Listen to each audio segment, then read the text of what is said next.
Here's the brutal truth. Your parents probably taught you to be poor without even knowing it. They said money doesn't grow on trees, rich people are greedy, and get a good job with benefits. Meanwhile, the wealthy teach their children that money is the tree, and they better learn how to plant an entire forest. The poor work for money. The rich make money work for them. That's not just a catchy phrase. It's the difference between financial freedom and financial slavery. The book, Rich Dad, Poor Dad, by Robert Kiyosaki, isn't just another finance book collecting dust on your shelf. It's a complete mindset overhaul that separates those who build wealth from those who spend their lives chasing it. I've been running businesses for 8 years, managing hundreds of employees, and working as a financial consultant for 15 years. I've seen the patterns. I've watched people transform their entire financial destiny by applying these 7 core principles. If you want to stop being part of the 99% and finally build wealth, subscribe now. This channel is your call to action. I'm waiting for you. 2-second pause. Now let me share something that happened just last week. I was having coffee with Marcus, a tech entrepreneur who sold his company for $50 million. He told me, "Franklin, the biggest mistake I see people make is treating symptoms instead of the disease. They want more money, but they never fix their money mindset." That's exactly what we're addressing today. The first lesson that completely rewired my thinking was understanding the difference between assets and liabilities. Most people think their house is an asset. Wrong. If it's taking money out of your pocket every month, it's a liability. An asset puts money in your pocket. I learned this the hard way when I bought my first property thinking I was investing. Between the mortgage, taxes, insurance, and maintenance, that house was bleeding me dry for 3 years. Real assets are rental properties that generate positive cash flow, stocks that pay dividends, businesses that generate income, or royalties from intellectual property. My friend Sarah, who now owns 12 rental properties across Texas and Mexico, started with this simple question: will this put money in my pocket or take money out? That one question changed her entire investment strategy. The second transformation comes from understanding how the wealthy use debt as a tool, not a burden. The poor buy liabilities with debt: cars, designer clothes, vacations. The rich buy assets with debt. When I acquired my consulting firm, I used leverage to purchase an income-generating business. The debt was covered by the business's cash flow, and I owned an appreciating asset. I remember consulting for a client in Montreal who had accumulated $200,000 in credit card debt buying stuff. Meanwhile, another client in Mexico City had $500,000 in debt, but every dollar was tied to real estate investments generating $8,000 monthly in rental income. Same debt amount, completely different outcomes. One was drowning, the other was building an empire. Before we continue with the remaining lessons that literally changed my life and the lives of thousands of my consulting clients, I need to ask for your support. Creating content like this takes my team and me considerable time and logistics to prepare.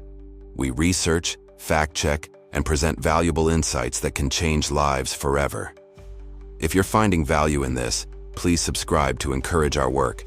And here's what I'd love you to do. Share this important lesson about wealth with 3 people who need to hear it. Your subscription and sharing help us reach more valuable people like yourself who are serious about building wealth. The third lesson revolves around the power of financial education over formal education. The school system teaches you to be an employee, not an employer.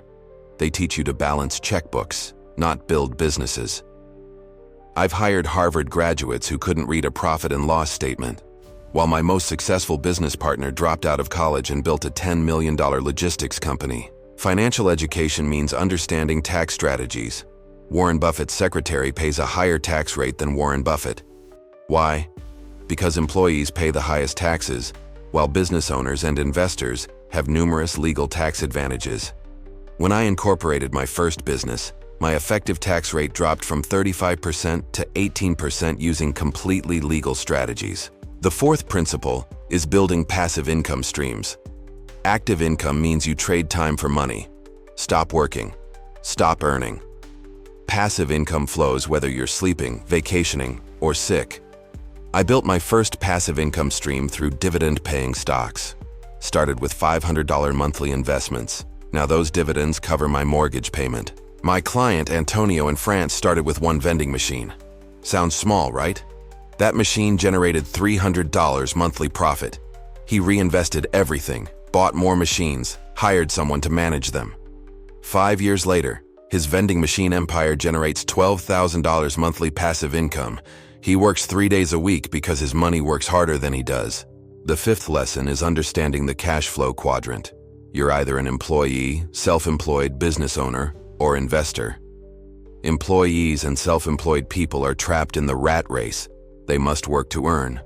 Business owners and investors have systems and money working for them. I spent 3 years as self-employed thinking I had freedom. Reality check. I was a highly paid employee with no boss but more stress. True freedom came when I built systems that operated without my constant presence. My business is now run with general managers while I focus on strategic growth and new ventures. The sixth transformation involves developing an entrepreneur mindset. Employees see problems and complain. Entrepreneurs see problems and create solutions. When gas prices spiked in Canada, most people complained. My entrepreneurial friend Jake launched a carpooling app and sold it 18 months later for $2.3 million. During the 2020 lockdowns, while employees worried about job security, entrepreneurs pivoted. I helped a restaurant owner transform his struggling business into a meal prep delivery service. Revenue increased 340% because he thought like a problem solver, not a victim. The seventh and final lesson is perhaps the most crucial: taking calculated risks. The poor think risk means losing money. The wealthy understand that not taking calculated risks is the biggest risk of all. Playing it safe is dangerous because inflation and taxes erode your purchasing power every year. I remember being terrified to invest my first $10,000 in the stock market. That fear cost me more than any potential loss. While I sat paralyzed by fear, that same $10,000 could have become $47,000 over 10 years with average market returns. Fear of losing money caused me to lose even more money by doing nothing. Let me ask you something. Drop a comment and let me know where you're watching from. Are you in the United States dealing with student loans? France navigating high taxes? Mexico building your first business? Canada planning retirement? I read every comment and respond to subscribers first because I value your engagement. These 7 lessons from Rich Dad Poor Dad aren't just theory. They're practical principles I've used to build multiple businesses, accumulate rental properties, and achieve financial independence. More importantly, I've watched hundreds of my consulting clients implement these strategies and transform their financial lives. The difference between the wealthy and everyone else isn't intelligence, education, or luck. It's mindset, education, and action. Rich Dad Poor Dad provides the mindset shift. Financial education provides the tools, but you must take action. Your current financial situation is temporary, but only if you decide to change it. Stop making excuses, stop waiting for perfect timing, and start implementing these principles today. Subscribe for more wealth-building strategies. Check out my latest video in the description about building your first passive income stream. And remember this truth: behind every fortune built and every opportunity missed lies a simple reality. Cash creates opportunities, but consequences determine your destiny.